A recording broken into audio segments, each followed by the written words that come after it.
presencia. Padre amante, invocamos reverente nuestro ser y amor, ofrendamos, Señor, y la gloria de tu verdad. Hoy descienda a este lugar.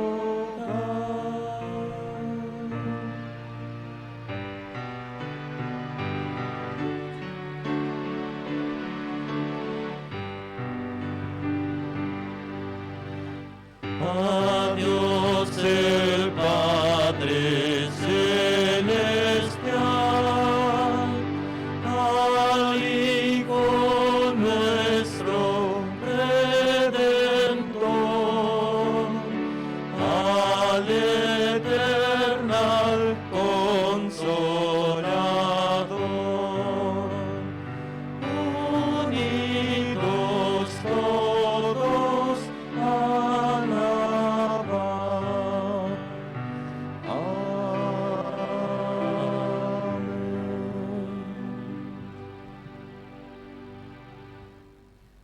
Padre nuestro que estás en los cielos, te damos gracias, Señor, por la oportunidad que nos das de estar aquí en tu casa de oración en esta mañana.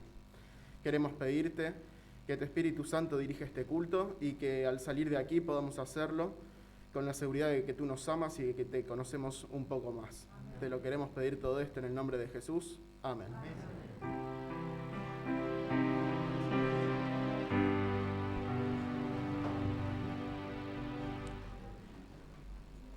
Feliz sábado para todos. Le damos la bienvenida a la Casa de Dios. Hoy la iglesia se ve más llena, ¿no? La otra vez mirábamos la iglesia y como podíamos ser pocos, veíamos grupitos, ¿no? Es lindo ver la iglesia. A los hermanos, bueno, todos bienvenidos a la Casa de Dios, a los amigos que nos acompañan, que realmente Dios nos bendiga, salgamos fortalecidos de su casa. Hoy nos acompaña Juan Paneitescu, ¿no? Agradecemos a Juan, de Iglesia de Maui, ¿no, Juan? De la Iglesia de Maui. Allí está nuestro amigo Walter, ¿no? Walter Detter. Así que gracias, Juan, por venir a predicar, a traer la palabra. Y a cada uno que Dios bendiga. Y como decimos, yo digo siempre, lo que hemos venido a buscar, lo encontremos y lo vamos a encontrar porque vamos a salir con la bendición y la paz de Dios de este lugar, ¿no? Así que Dios nos bendiga a todos. Agradecer por las flores, por la limpieza y toda la preparación. Y vamos a alabar a Dios devolviendo los diezmos y la ofrenda, ¿no? Que es una manera de alabar a Dios. Vamos a ver el video de Probad y Ved.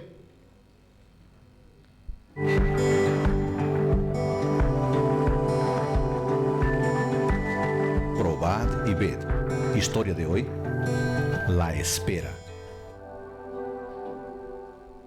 Queridos hermanos, Dios nos llama para que cada uno de nosotros seamos fieles a Él. El Señor necesita que tú y yo dediquemos más tiempo a la lectura de su palabra.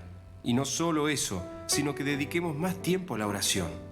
Al finalizar esta reunión recibirán esta alfombra, y esta alfombra la llevarán a su casa y la colocarán en un lugar por donde pasen varias veces, y al ver esa alfombra, ustedes deberán orar y dedicar tiempo para hablar con el Señor, orar por su salvación y por la salvación de los otros. Parecía como si el pastor estuviera hablando directamente con nosotros.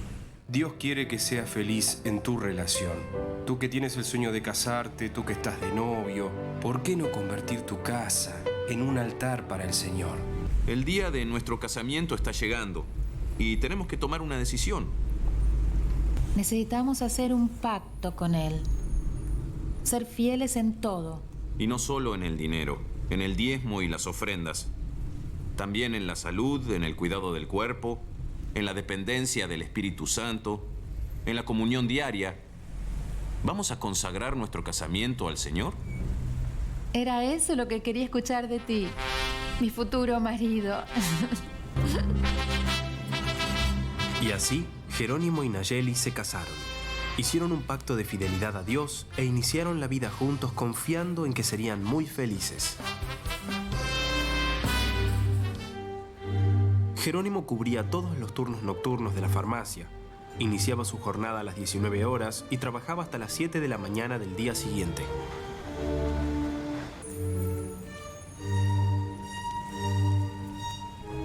¿Y cómo fue la noche?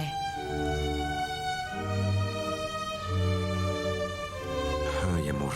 Ayer tuve una situación un poco complicada. Buenas noches, jefe. Buenas noches, Jerónimo. ¿Cómo estás? Bien. Qué bueno.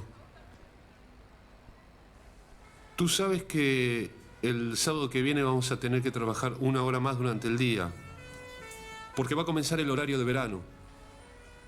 No sé si eso es bueno o malo para la farmacia. Cuando mi jefe dijo que el sábado que viene comienza el horario de verano, ahí fue que me di cuenta. Solo que con el horario de verano tengo que ir a trabajar 1 hora más temprano, en las horas sagradas del sábado. Yo no puedo quedarme sin ese empleo, tenemos cuentas que pagar. ¿Será que Dios no tiene algo guardado para nosotros? Tenemos que confiar en las promesas de Dios. Tú no debes trabajar y no vas a trabajar ni siquiera 1 hora del sábado. Ante esa situación, después de que su jefe rechazó su pedido, Jerónimo decidió dejar el trabajo y confiar en las promesas del Señor. Poco tiempo después, surgió una vacante de representante comercial en una importante empresa de Erechim y Jerónimo fue admitido para ganar 50% más de lo que ganaba en la farmacia y aún tendría el sábado libre. Esa fue la respuesta de Dios para sus vidas.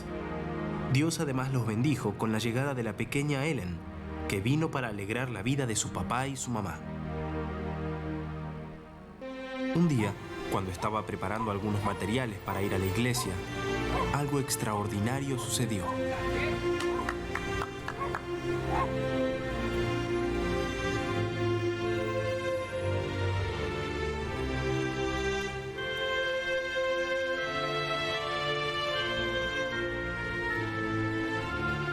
¿Quién era? Era el cartero. Te voy a leer lo que dice. Concurso de la Secretaría de Salud del Estado de Río Grande del Sur. Visite nuestra web para obtener información sobre la fecha de pericia médica, exámenes y documentación necesarios. Me están convocando para asumir el cargo del concurso que hice hace 1 año. ¿Te acuerdas? Gloria a Dios, qué alegría. Ahora quiero invitarte para que juntos podamos adorar a nuestro Dios a través de los diezmos y ofrendas. Que el Señor te bendiga. Muy bien, vamos a pedirle a los diáconos que pasen. Le voy a pedir a Juan si puede hacer la oración.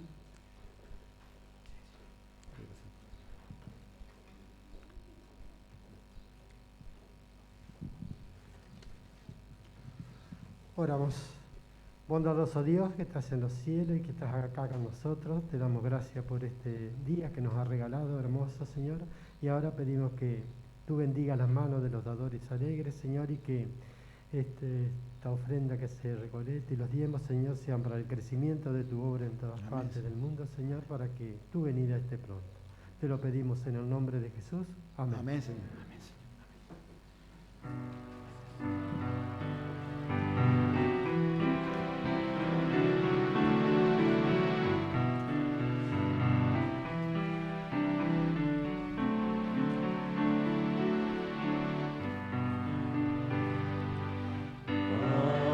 Padre amado, te agradezco por tus planes, grandes sueños tienes para mí.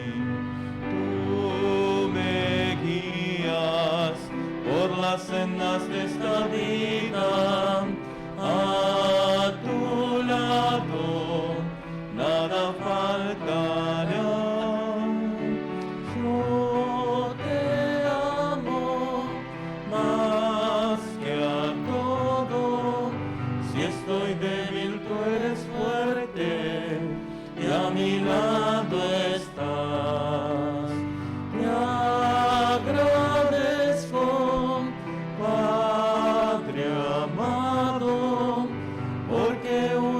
nuestras vidas a tu corazón. Padre amado, te agradezco por tus planes, grandes sueños tienes para mí. Tú me guías por las sendas de esta vida, a tu lado nada faltará. Yo te amo más que a todo, si estoy débil tú eres fuerza, nunca fallará. Por tu gracia te imploro que transformes hoy mi vida con tu bendición.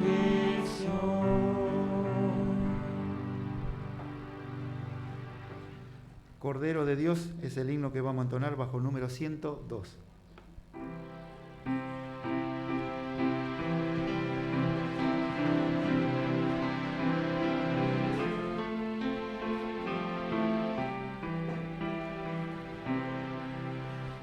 Hijo de Dios, eterno Rey, desde su trono descendió para pisar un suelo vil y cual cordero perecer.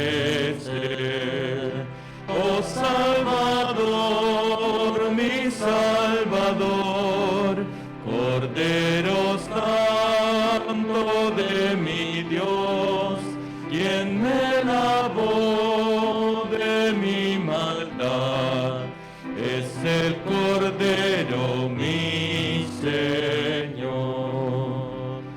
En una cruz clavado fue por una turba infame y cruel, sacrificaron sin piedad a mi Jesús Cordero fiel. Oh Salvador, mi Salvador, Cordero Santo de mi Dios, quien me lavó de mi maldad, es el Cordero mi Señor. Yo, mi Jesús, soy pecador, pero tu gracia me salvó. De hoy en más te seguiré, soy tu Cordero mi Señor.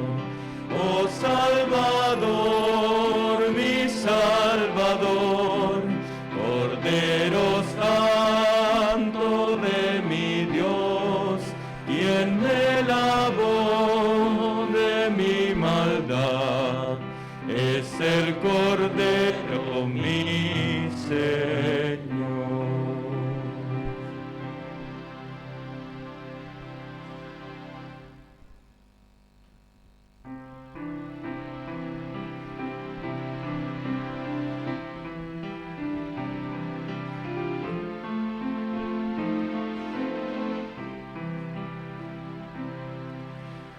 Puedes hoy con Cristo a solas conversar, Él te espera con sincero amor.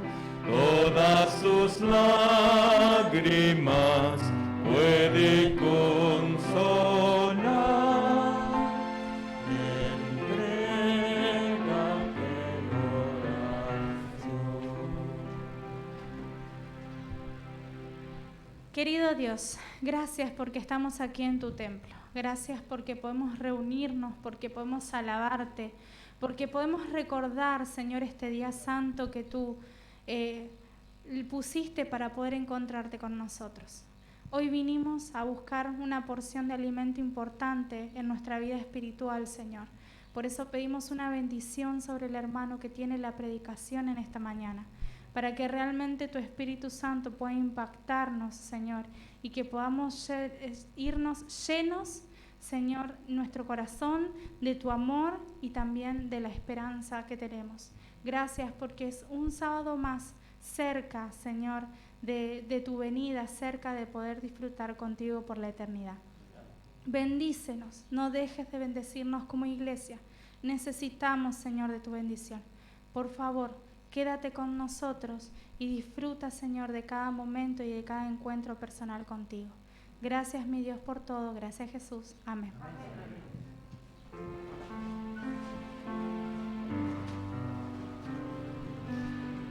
Muy bien, gracias Cecilia por la oración. Vamos a tener la adoración infantil, vamos a ver un video para los chicos, así miran para ellos también. Oración infantil. Tema 41. Mensaje de esperanza. Para el 9 de octubre de 2021.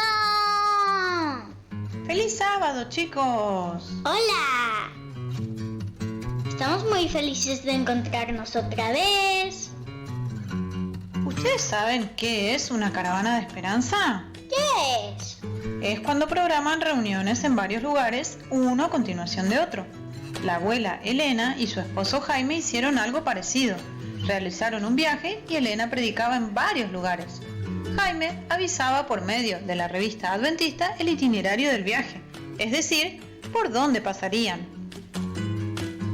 Cuando llegaban al lugar, las personas ya estaban esperando para escucharlos. Esa caravana demoró 2 meses. Ellos tenían que viajar en carro y era muy cansador.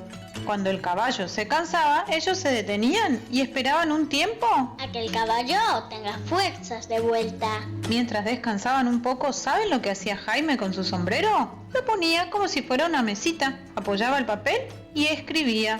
Así preparó la primera lección de escuela sabática. ¡Qué interesante!, ¿no? Sí.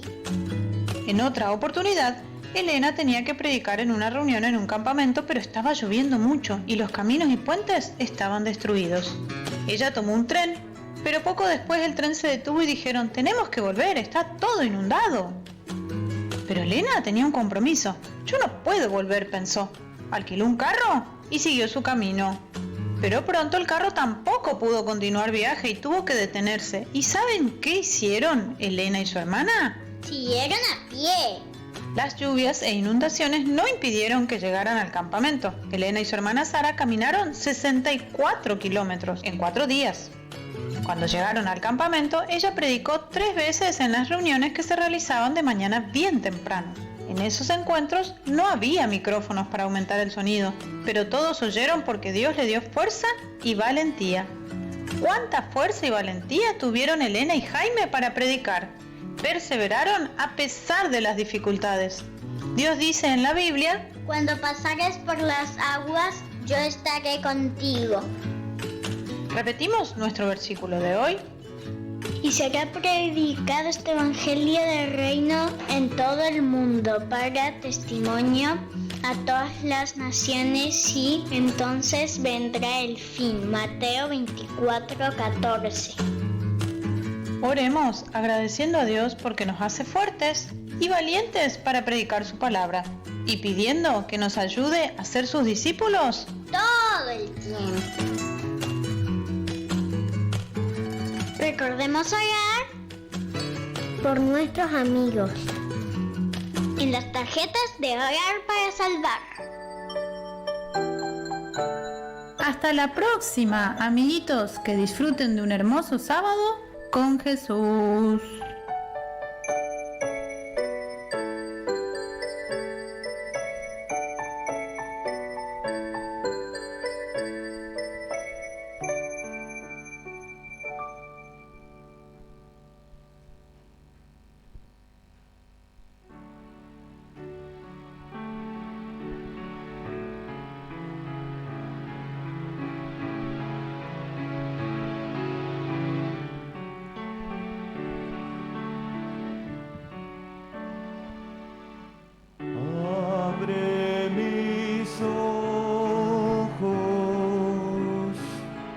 Jesús, quiero verte, conmigo tenerte, decir que te amo. Abre mi oído, hoy quiero escucharte. Abre mis ojos para contemplarte.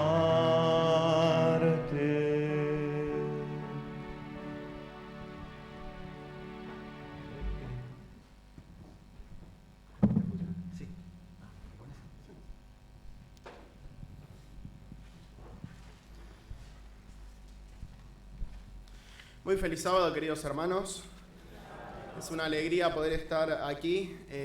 Finalmente, con Héctor pudimos coordinar una fecha. Hace algún tiempo ya teníamos el deseo de que pueda venir, pero por distintas razones, cuando había una fecha disponible yo no pude, y cuando podía la fecha estaba ocupada y demás. Pero finalmente, gracias a Dios, hoy puedo estar aquí con ustedes con el deseo de que al abrir la palabra de Dios podamos conocerlo un poco más, que podamos aprender un poco más acerca de ese Dios que tanto nos ama, aquel Dios que predicamos, que tratamos de conocer, que tratamos de entender un poco más su amor cada día.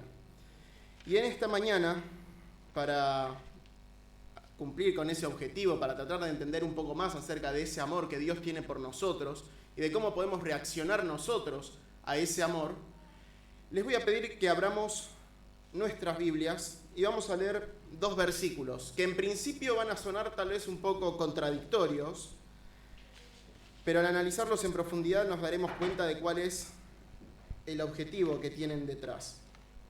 Los 2 versículos se encuentran en Primera de Juan.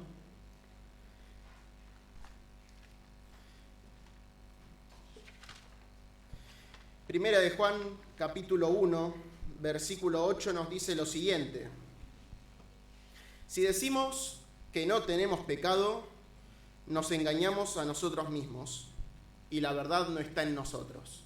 ¿Estamos de acuerdo con este versículo? ¿Sabemos que somos pecadores? ¿Nos sentimos pecadores o creemos que somos pecadores? Creo que la mayoría estamos de acuerdo con este versículo y podemos decir, bueno, hasta acá no hay ninguna complicación, hasta acá estamos todos de acuerdo.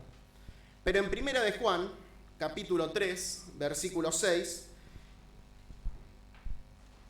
nos dice lo siguiente, y presten atención a este versículo: todo aquel que permanece en él no peca. Todo aquel que peca no le ha visto ni le ha conocido. ¿Les suena un poco contradictorio estos 2 versículos?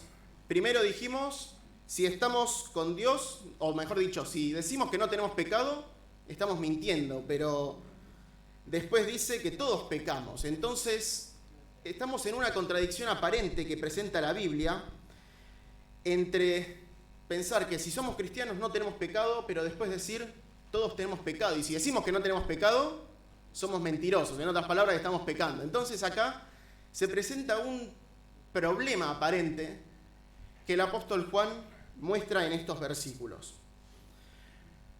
Creo que todos nosotros sabemos o podemos deducir cuando estamos en presencia de un pecado. ¿Sí? Si yo les pusiera aquí fotos de una persona robando, de una persona mintiendo, de una persona matando, de una persona cometiendo algún otro tipo de pecado, todos sabríamos bien fácil identificar: esta persona está pecando, tal persona está cometiendo algo que va en contra de la ley de Dios, que eso es básicamente la definición de lo que nosotros conocemos como pecado. Pero, ¿qué creen ustedes? ¿El pecado es solo la conducta? ¿El pecado es, o la parte más importante del pecado es la conducta? Yo creo, y ahora veremos qué es lo que nos dice la Biblia, porque acá no estamos para ver las creencias personales de una persona, pero al analizar lo que la Biblia nos muestra, la conducta del ser humano, la conducta que manifestamos, lo que hacemos en definitiva, no es sino una pequeña parte de este tremendo problema que tiene el universo entero, que se llama pecado, y del cual nosotros somos, en cierta forma, los más los que más participamos de eso por ser la raza pecadora. Ahora, como nosotros estamos aquí creyendo en un Salvador que murió para salvarnos a nosotros, que murió para limpiarnos de pecado, un paso importantísimo para entender esa salvación es entender qué es el pecado. Porque si nosotros no entendemos qué es el pecado, no vamos a saber de qué nos salvó Cristo. Y si no sabemos de qué nos salvó Cristo, no vamos a saber apreciar la magnitud de ese sacrificio. No vamos a poder entender realmente el amor que Dios tiene para cada uno de nosotros y lo que implicó ese sacrificio en la cruz del Calvario para salvarnos a todos nosotros. Además, hay un versículo importantísimo en Mateo 5:48 que también los invito a que leamos, relacionando este tema del pecado también, pero en palabras de Cristo. Mateo 5:48 nos dice: sed pues vosotros perfectos, como vuestro Padre que está en los cielos es perfecto. ¿Alguno de aquí se considera perfecto? Y si no somos perfectos ahora, ¿cuándo lo seremos? Es la pregunta importante. Porque podemos llegar a pensar, si para ir al cielo debo ser perfecto, y si este mandamiento de Cristo me manda a ser perfecto, y yo a mi edad no soy perfecto, y tal vez si me analizo mi vida, no estoy en el mejor momento de mi vida, y si en este momento no soy perfecto, ¿cuándo voy a ser perfecto? ¿Qué problema tenemos aquí? Porque estamos inmersos en un mundo de pecado, somos pecadores, Cristo nos manda a ser perfectos, pero ¿qué tiene que ver esa perfección con mi salvación? ¿Qué problemas estamos teniendo aquí? Empezamos con una aparente contradicción en la epístola de Juan, y Cristo, además de eso, además de que Juan nos habla de que somos pecadores, pero que también los cristianos no deberíamos ser pecadores, Cristo no nos da la otra orden, sino la de ser absolutamente perfectos. Ahora, en esta mañana, en estos minutos que tenemos, la idea es que entendamos qué es esa perfección a la que Cristo nos llama. ¿Qué es ese pecado que no deberíamos tener, según Juan? ¿Y qué pecado estamos participando también, según el apóstol? Para entender todo esto, vamos a analizar algunos versículos, un versículo en particular, que ahora veremos. Pero todo esto viene a colación porque como iglesia entendemos que el pecado es malo. ¿Sí? Creo que nadie tiene duda al respecto. Sabemos que el pecado es malo. Más o menos sabemos identificar cuándo es pecado, viendo la conducta. Pero también dijimos recién que la conducta no es sino una pequeña parte, es la punta del iceberg de este tremendo problema que se llama pecado. Pero ¿qué hay más allá del pecado? ¿Qué hay más allá de la conducta simplemente? Que estamos arañando la superficie de este gran problema que nos afecta a cada uno de nosotros. Si nosotros no entendemos realmente la grandeza del pecado y la profundidad de este tema, tal vez podemos llegar a decir frases como, por ejemplo, debemos dejar de pecar. Pareciera ser buena esa frase, ¿no? Creo que podemos decirlo con la mejor intención, pero ¿es algo posible para nosotros como seres humanos en esta tierra vivir absolutamente sin pecado? Creo que todos tenemos una respuesta, pero la idea es que lo justifiquemos según lo que dice la palabra de Dios. El problema es que cuando creemos que el pecado es algo que podemos limpiar y cambiar simplemente cambiando nuestras actitudes, ¿sí? Es decir, si yo me dedicaba a robar, mañana me levanto en la mañana y digo no robo más, y si dejé de robar, he solucionado el problema del pecado. Eso es un gran error y nos puede llevar a incluso pintarles a nuestros hermanos cuadros en los cuales se ven reflejados como personas que no están avanzando en la carrera cristiana. Porque imaginen esta situación, y creo que tal vez alguno de nosotros puede haber pasado por este problema. Si yo tengo que dejar de pecar y me veo cada vez más pecador, ¿cómo está mi experiencia cristiana? Entonces me siento desanimado, me siento triste, siento que nunca he progresado en mi vida cristiana, y si no vivo con la seguridad de que voy a ser salvo, ¿cómo puedo conocer más a Cristo? ¿Cómo puedo acercarme más a Él? Vivir este problema del pecado de una manera simple, ¿sí? Pensar que es algo fácil, que es algo simple, que es algo trivial, nos lleva a una piedad que la podemos denominar como una piedad simplista, ¿sí? Que todo se reduce a no hacer nada mal, que todo se reduce a tratar de actuar un poco mejor hoy de lo que actué ayer. Pero el problema del pecado es muchísimo más profundo, hermanos. Y este problema nos atañe a cada uno de nosotros, porque como dijimos hace unos minutos, todos nos sentimos pecadores. Y no solo nos sentimos, sino que realmente lo somos. La idea es que podamos ver no solamente el problema del pecado, sino más importante aún, cómo Cristo ataca ese problema. Y en ese ataque al problema del pecado, nosotros podemos obtener la salvación.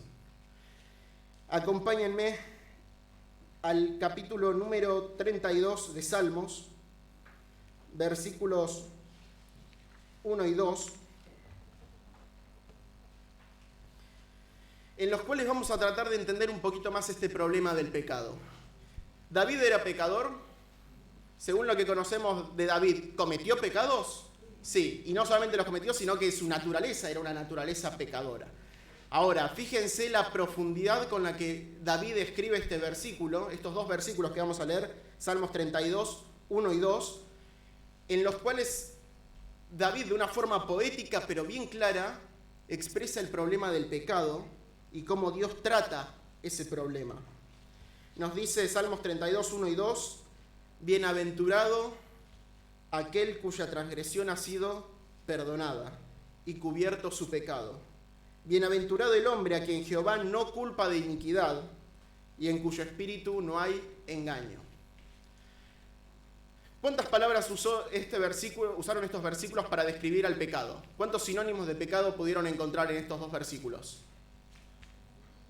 Básicamente 4 palabras distintas que describen al pecado, ¿sí? Las podemos leer de nuevo. Transgresión, pecado, que es, por así decirlo, la forma más común en la que lo llamamos. Pecado, iniquidad y engaño. David, al escribir este versículo, usó 4 palabras en hebreo distintas, que nosotros las traducimos al español con estas palabras que mencionamos, y que cada una tiene un significado distinto. La idea es que analicemos el significado en el original de estas 4 palabras para que entendamos un poco más acerca del problema del pecado. Claramente, hoy no vamos a entender en su totalidad el problema del pecado, eso sería tal vez muy ambicioso para una simple mañana, pero la idea es que podamos ver justamente eso que les dije hace unos minutos, la profundidad del pecado. Ver que la conducta es simplemente la punta del iceberg y que abajo hay una realidad enorme que muchas veces ignoramos. Aquí en estos versículos, las palabras que usa, que ya mencionamos, la palabra transgresión, en el hebreo es la palabra peshá, significa rebelión, pecado voluntario, pecado consciente, ¿sí? Imagínense lo siguiente, yo me levanto a la mañana, estoy por hacer algo, pero al momento de hacer ese algo que tengo que hacer, decido voluntariamente decirle a Dios, no quiero que tu voluntad se haga en mi vida. Ese pecado es el que aquí se denomina como transgresión, en otras palabras, rebelión. Si nosotros cometemos pecados de rebelión, es muy, muy difícil que no sea de forma voluntaria. ¿Sí? Podemos pensar en actos tal vez grandes, ¿no? Nadie se levanta un día a la mañana y decide matar a una persona sin querer. ¿Sí? Pueden haber accidentes y demás, pero una persona que tiene como objetivo matar a alguien no lo hace de casualidad. Eso es un ejemplo. ¿Sí? Podemos pensar en muchos otros ejemplos de lo que significa la rebelión. En la Biblia tenemos ejemplos de personas que decidieron decirle a Dios, no quiero hacer tu voluntad en mi vida. Y esto, a pesar de que lo podemos plantear en términos grandes, ¿no? Como pecados enormes, son pecados que nosotros podemos cometer diariamente si no estamos decidiendo constante y conscientemente hacer la voluntad de Dios en mi vida. Si yo cada día decido decirle a Dios no, estoy cometiendo un pecado de rebelión, estoy cometiendo esa transgresión que menciona David. David, de hecho, conocemos su incidente con Betsabé, su pecado, ¿no? Podemos llamarlo con esas palabras. Cuando David comete ese pecado, está hablando de este tipo de pecado, una transgresión. Él no cometió su pecado de casualidad. No se tropezó con una piedra y cometió un pecado. Él conscientemente urdió todo un plan para que ese pecado le saliera de la mejor manera. Eso es un pecado, hermanos, de rebelión, una transgresión, según la palabra que menciona el Salmo 32, 1 y 2. Y David sabía que lo había hecho de forma consciente. Y nosotros muchas veces podemos saber qué pecados hemos hecho de forma consciente. de forma deliberada, queriendo hacer ese pecado. Ese pecado es lo que llamamos pecado de transgresión, una rebelión. La segunda palabra que menciona ese Salmos que leímos es la palabra pecado, ¿sí? ¿Escucharon hablar de la palabra hermatía en griego? Cuando se habla de pecado siempre se menciona esa palabra, pero claramente no es la única que la Biblia da como significado como sinónimo de pecado. Pero esta palabra que aquí en el Salmos 32 aparece como pecado, ¿sí? Como englobando algo general, describe algo muy conciso, que es errar al blanco, ¿sí? En el hebreo es la palabra hata, que se traduce al griego como hermatía también, que significa fallar, querer hacer algo bueno y aún así equivocarme. El ejemplo de esto, o hermatía en el griego, era lo que decían las personas cuando alguien disparaba el blanco con un arco y la flecha no daba en el blanco, sino que se iba a la derecha, a la izquierda, arriba, abajo, se quedaba corto o se pasaba de largo. Eso era errar al blanco. Eso es lo que Pablo en el Nuevo Testamento habla de hermatía, pecado. Ese pecado que cometemos es un pecado cuando queremos hacer las cosas bien, pero nos equivocamos. ¿Les ha pasado cometer este pecado? ¿Han sentido alguna vez que quisieron hacer las cosas bien y aún así se equivocaron? Ese pecado, que sigue siendo un pecado porque al fin y al cabo el resultado es hacer algo mal, eso es hermatía, eso es hata o pecado, como lo llamamos en el español. Pero fíjense lo que les dije, es irnos a un lado al otro, a veces quedarnos corto, que podemos ejemplificarlo con, bueno, no respetar la ley de Dios, pero también pasarnos de largo, creer que nosotros podemos interpretar la ley de Dios a nuestro antojo. ¿Sí? ¿Se acuerdan de los fariseos? De los fariseos que decían la ley se tiene que hacer así, así, así y así, y cada puntito querían condicionarlo para que las personas actuaran según su opinión y no según la ley de Dios. Eso también era un pecado, tal vez un poco más deliberado, pero seguía siendo pecado, porque no se quedaban cortos, porque apuntaban a hacer algo bueno, a guardar la ley, pero se pasaban de largo, exigiéndole a las personas cosas que Dios nunca les había pedido. Cuando nos equivocamos sin quererlo, queriendo hacer algo bueno, pero nos equivocamos finalmente, también es un pecado, y que ahí denomina el Salmo 32 como simplemente pecado. Después la palabra iniquidad. ¿Sí? Esta palabra tal vez suena un poco más fuerte, no se usa mucho hoy en día, ¿sí? Nadie va por la calle hablando de iniquidad. En la Biblia aparece algunas veces, y en el hebreo es la palabra awon. Y este pecado, este tipo de pecado es bastante curioso, porque ya dejamos de lado conducta, ya dejamos de lado lo que hacemos o no hacemos. La palabra iniquidad es un estado interno torcido, un carácter deformado. Ya no tiene que ver con lo que hacemos o no hacemos. En otras palabras podríamos decir que eso que tenemos dentro, que está torcido, que es deforme, esa es la traducción de esa palabra, eso que está dentro mío, torcido, roto, en mal estado, eso es lo que me lleva a actuar mal. Pero esa naturaleza pecaminosa dentro de mí es lo que aquí en el Salmo 32 menciona como iniquidad. Y esto no les voy a preguntar si lo tienen, porque la Biblia nos dice que cada uno de nosotros, desde el momento que nacemos, tendemos a hacer el mal. Si a un niño lo criáramos en un entorno perfecto, tratando de darles la mejor educación, los mejores modelos de personas, aún así esa persona sería pecadora, porque cada uno de nosotros nacemos, por el simple hecho de vivir en este mundo y de ser un ser humano, nacemos pecadores, nacemos con iniquidad. Y no lo podemos limpiar por nuestros propios medios. Y finalmente la cuarta palabra es engaño, del hebreo remillá, que simplemente es, la palabra lo dice, es un engaño, una falsedad, mostrar dos caras, pero también se la relaciona con ociosidad.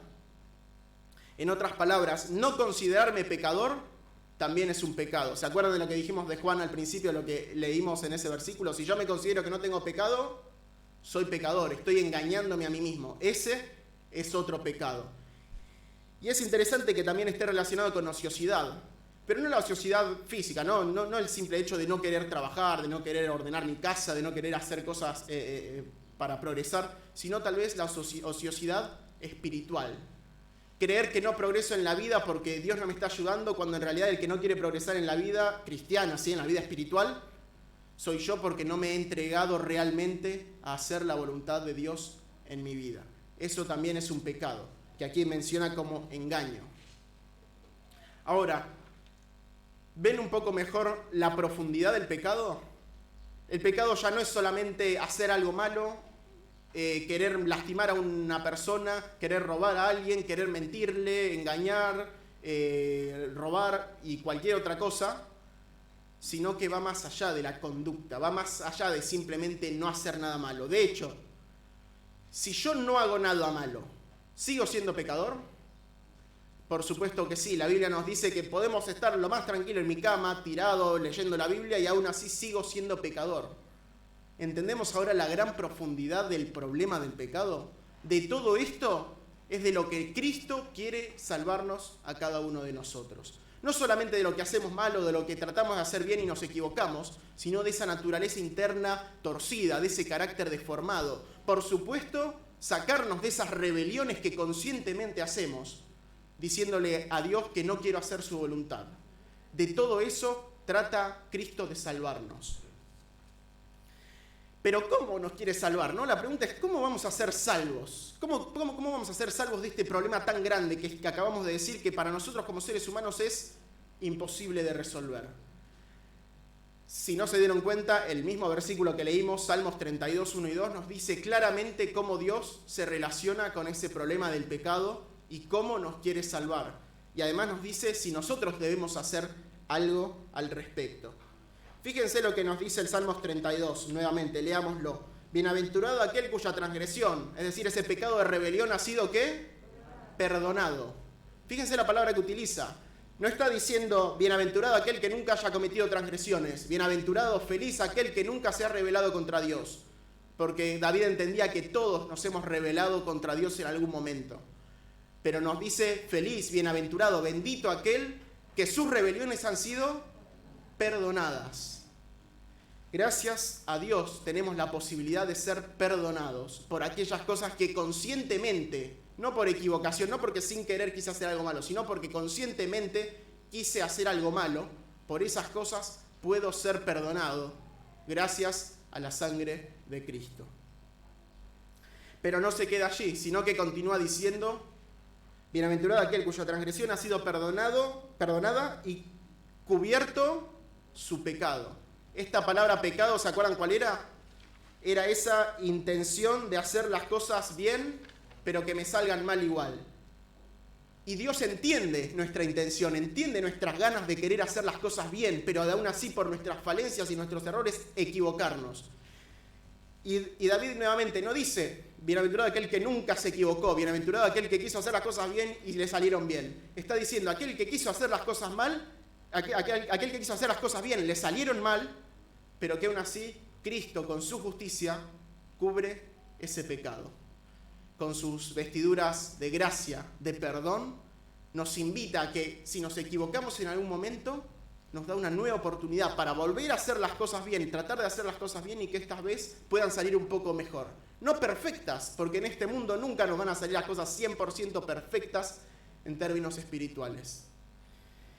Continúa diciendo, bienaventurado, feliz el hombre a quien Jehová no culpa de iniquidad. David en ningún momento está diciendo que hay seres humanos que no tienen iniquidad. Él mismo entendía el problema del pecado en carne propia por lo que había experimentado en su vida y sabía que él, por más de que fuera a la iglesia, por más de que leyera la Biblia, por más de que orara todos los días, seguía siendo un pecador.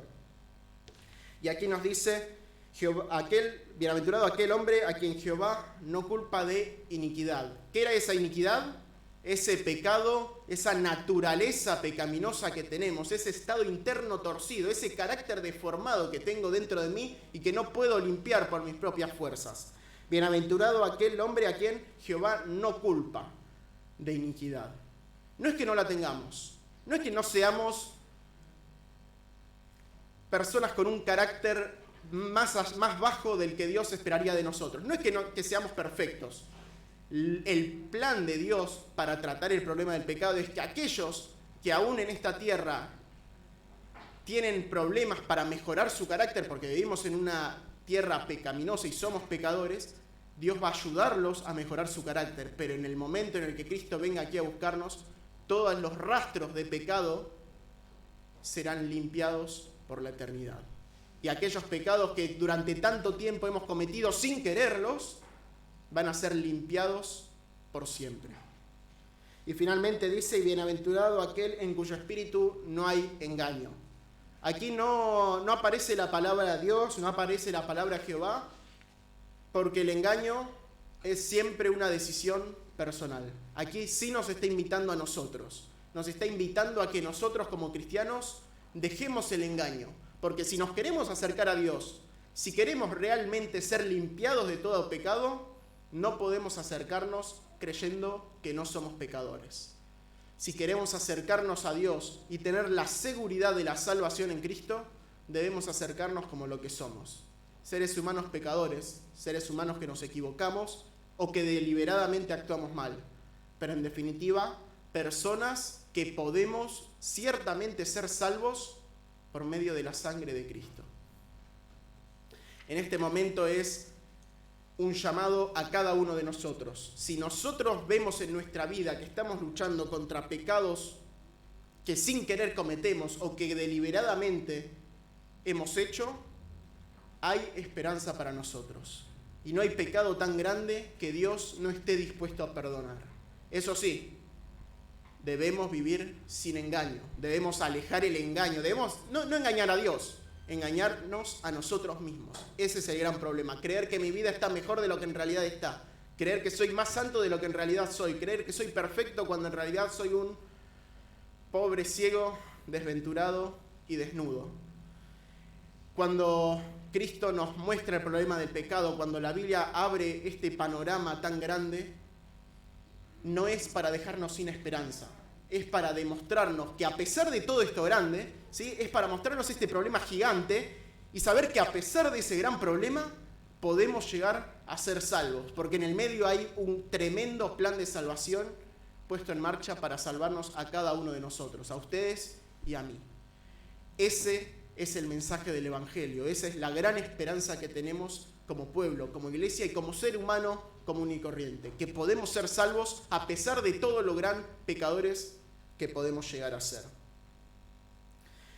La idea es que al analizar el problema del pecado, la idea es que al ver aquello de lo que Cristo trata de salvarnos, podamos vivir con seguridad de que seremos salvos. Que podamos no vivir con dudas, no creyendo que hoy, porque no leí la Biblia, o porque hoy mentí, o porque hoy hice algo malo, no podré ser salvo. No, porque hay pecados que cometeremos todos los días hasta el momento en el que Cristo venga. Obviamente es bueno mejorar, es bueno dejar de lado aquellas cosas que nos apartan de Dios. Es necesario dejar los pecados de rebelión, aquellos pecados que cometo deliberadamente. Pero evidentemente hay pecados de nuestra propia naturaleza que no podremos dejar hasta el momento en el que Cristo vuelva a buscarnos y seamos glorificados completamente. En ese momento sí seremos perfectos. En ese momento sí podremos decir, en mí no hay pecado. Pero no por mis méritos, no por mi esfuerzo, no por mis ganas de mejorar, sino porque Cristo se sacrificó para morir por mí.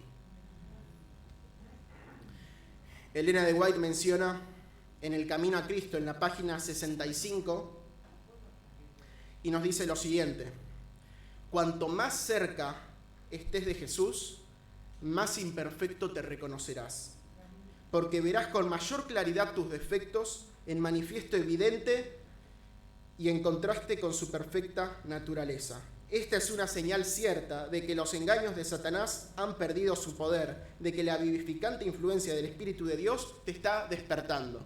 Hermano, hermana, si hoy te levantaste y sentiste que sos más pecador que ayer, que tenés más defectos de carácter, que te sentís más sucio, no te desanimes.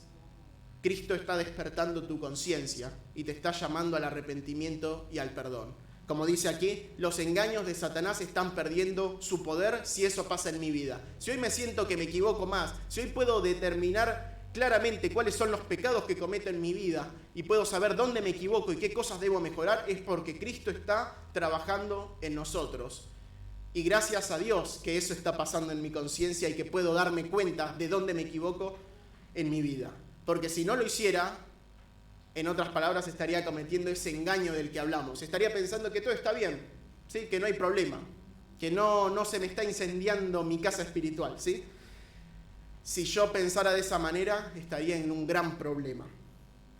Y continúa diciendo Elena de White: no puede existir amor profundo hacia el Señor Jesús en el corazón que no comprende su propia perversidad. Fíjense el problema. Si yo no me veo imperfecto, jamás voy a poder amar realmente a Jesús, porque no voy a entender de qué me salvó. Y si no entiendo de qué me salvó, en otras palabras, estaría viviendo sin necesidad de un Salvador. Estaría dejando de lado a Cristo y todo lo que Él hizo por mí. Mientras menos cosas dignas de estima veamos en nosotros, más encontraremos que apreciar en la pureza y amor infinito de nuestro Salvador. En esta vida tendremos que batallar constantemente contra esos pecados de nuestra propia naturaleza, ese deseo de hacer las cosas mal a pesar de que quiero hacer las cosas bien. No nos desanimemos por esos pecados. Como dice aquí, al ver esos pecados, al ver esos errores, aferrémonos más a la promesa de salvación que nos da nuestro Señor. Cuando veamos que mi naturaleza pecaminosa me tienta a hacer cosas malas, me tienta a alejarme de lo que Dios me dice, agradezcamos a Dios porque podemos ver que a pesar de esos pecados que tenemos, Dios puede salvarnos por su gran misericordia y por su enorme sacrificio por nosotros. Finalmente, quisiera que leamos un versículo en el que resume perfectamente esta problemática del pecado, este problema en el cual nosotros estamos inmersos y en el cual tal vez hoy sentimos que estamos más perdidos que nunca. Romanos 7, 24 en adelante.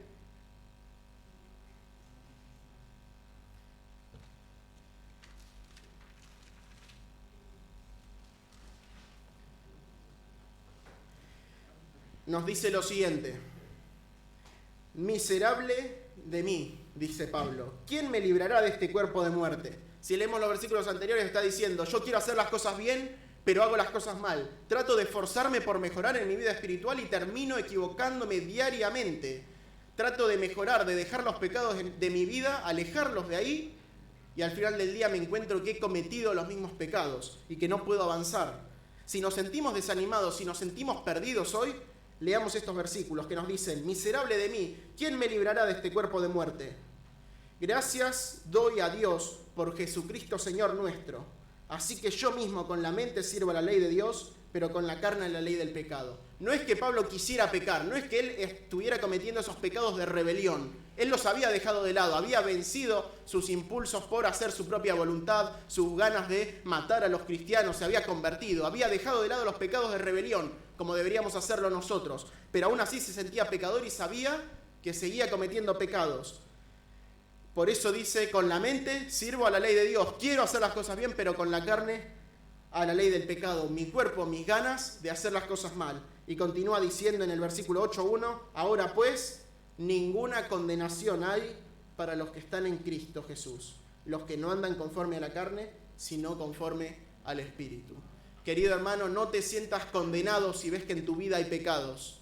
El Evangelio no es para condenarnos. Cristo no vino aquí para condenarnos, sino para salvarnos, para limpiarnos de esos pecados, para que tengamos el poder de dejar de lado los pecados de rebelión, los pecados que conscientemente hacemos, pero también para que al ver nuestros pecados de nuestra propia naturaleza, sepamos que Dios, a pesar de eso, nos quiere salvar y nos ama profundamente, tanto que murió en la cruz del Calvario para salvarnos a nosotros. Queridos hermanos, es mi deseo que en esta lucha que nos toca vivir en este mundo de pecado, del cual formamos parte hasta el día en el que Cristo venga a buscarnos, vivamos con la esperanza y la seguridad de que seremos salvos por la gracia de Dios. Es mi deseo en esta mañana. Amén.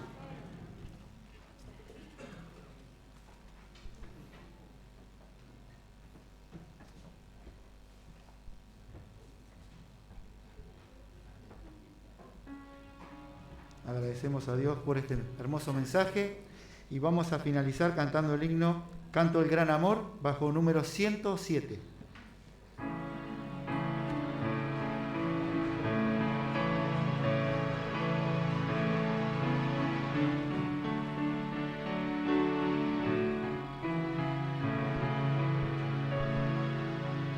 Canto el gran amor de aquel que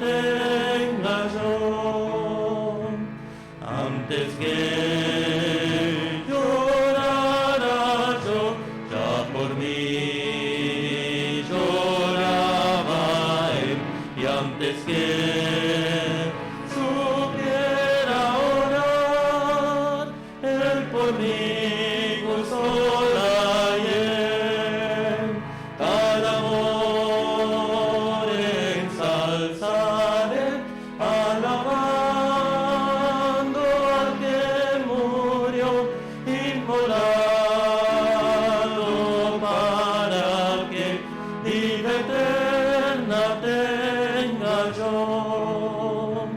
Este mundo nunca vio tan profundo y santo amor que del mar me rescató, aliviando mi dolor. Tal amor ensalzaré, alabando al que murió inmolado para que vida eterna tenga yo. Nada bueno se halla en mí, como puedes tanto amar. Yo, Señor, me rindo a ti, hazme pues tu amor mostrar. Tal amor ensalzaré, alabando al que murió inmolado para que vida eterna tenga yo.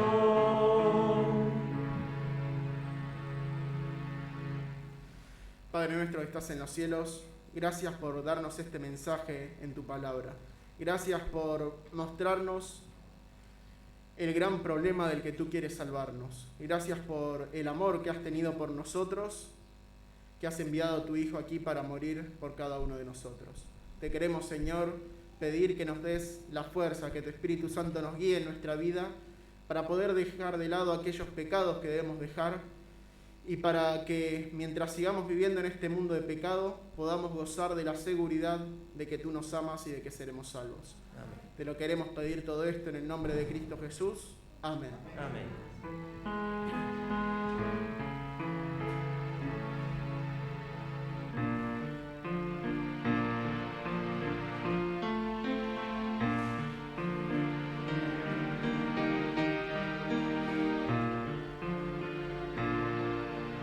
Dios os guarde en su divino amor, hasta el día en que lleguemos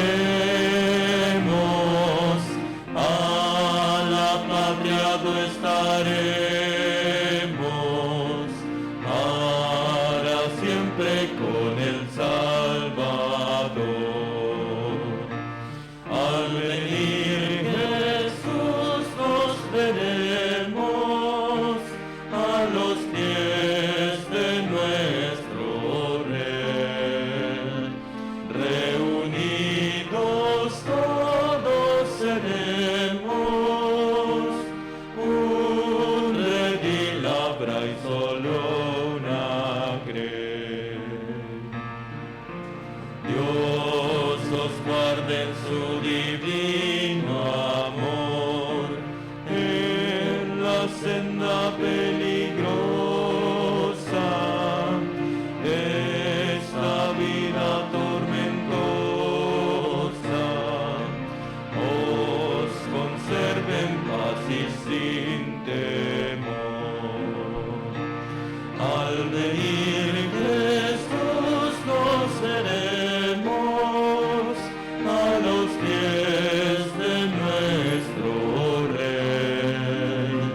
Reunidos todos seremos un redil habrá y solo una grey.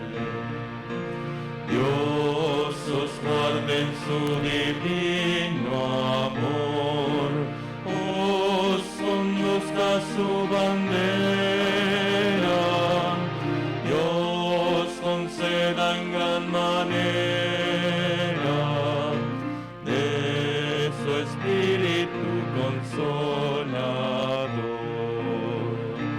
Al venir Jesús nos veremos a los pies de nuestro Rey. Reunidos todos seremos un redil habrá y solo una grey.